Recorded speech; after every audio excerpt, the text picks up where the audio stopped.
Good morning, students. In your plus one accountancy, to continue again with the same topic under chapter number 20 financial statements, पहले मैं आपको financial statements का meaning बताऊंगा. These are the statements which is basically going to make these three odd reports, well, that is trading account, profit and loss account and balance sheet. ये तीन तरह की वो रिपोर्ट्स हैं. मैंने आपको क्लास में भी एक आधी बार पहले बताया कि इन तीन रिपोर्ट्स के बेस पे आप अपने इनकम टैक्स या सेल टैक्स के केस को गवर्नमेंट के डिपार्टमेंट में सबमिट करते हैं.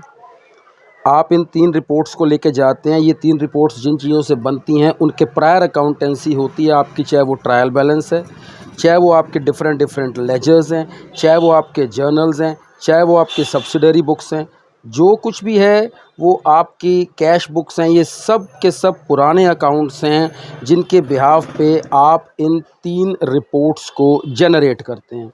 जब ये तीन रिपोर्ट्स जनरेट हो जाती हैं तो गवर्नमेंट इनके ऊपर देख के या तो स्टैंप लगा के आपके केस को फाइनेंशियल ईयर में क्लियर कर देती है. अगर इसमें कोई फ्लॉ नज़र आता है तो इसके ऊपर वो एक स्क्रूटनी लगाती है और आपसे ये सारी की सारी अकाउंट बुक्स मंगवाती है और आपकी अकाउंट्स बुक की चेकिंग होती है. ये स्टेटमेंट्स बनती कैसे हैं मैं पहले आपको ये दिखाऊंगा.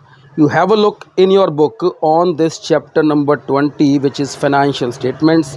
पहले मैं इसका मीनिंग आपके सामने पढ़ूंगा. मीनिंग क्या है? Financial statements refer to such statements which report the profitability and the financial position of the business. इन स्टेटमेंट से आपको आपके बिजनेस की फाइनेंशियल पोजीशन और प्रॉफिटेबिलिटी का पता लगता है कि आपका प्रॉफिट कितने परसेंट अप एंड डाउन है. पहला आपका इनकम स्टेटमेंट है जिसको trading and profit and loss account बोलते हैं. हम इसको ट्रेडिंग अकाउंट को अलग करेंगे, प्रॉफिट एंड लॉस को हम अलग अलग करेंगे. इन दोनों को मिला के आप इनकम स्टेटमेंट्स बोलते हैं.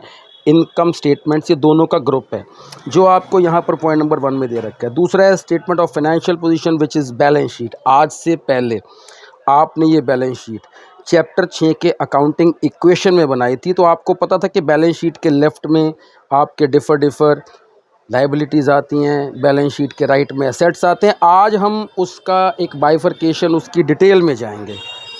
देखिए, सबसे पहले आपको देखना है ये ट्रेडिंग अकाउंट होता क्या है. ये एक फॉर्मेट है आपके सामने ट्रेडिंग अकाउंट का.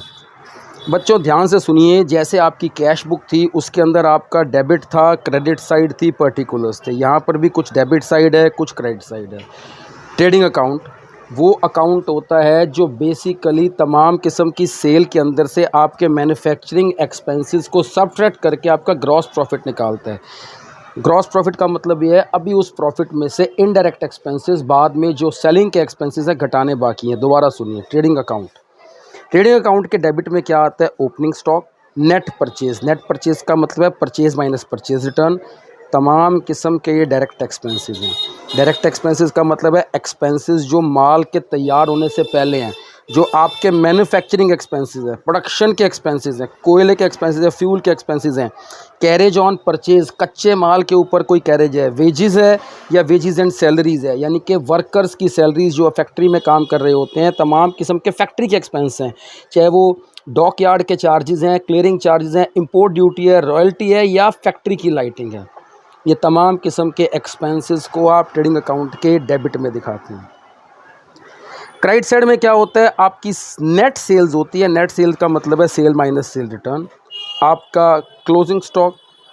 बस ये दो ही चीज़ें होती हैं. इसके बाद आप लोग क्या करते हैं? आप इस पर्टिकुलर पोर्शन में दोनों साइड का ऐसे टोटल लेते हैं. दोनों साइड के टोटल में से एक टोटल बड़ा होता है. अगर बड़ा टोटल है तो वो इधर शिफ्ट है, अगर इधर का टोटल बड़ा है तो इधर शिफ्ट होता है. देखिए, अगर टोटल इधर का बड़ा है तो यानी कि सारी सेल्स या क्लोजिंग स्टॉक ज़्यादा है और ये एक्सपेंसेस घटा के जो आपका बैलेंसिंग फिगर आता है उसको आप ग्रॉस प्रॉफिट बोलते हैं, जो हम यहाँ पर शो करते हैं. अगर टोटल इधर का ज़्यादा है तो इसका मतलब ये है आपके एक्सपेंसेस ज़्यादा हैं.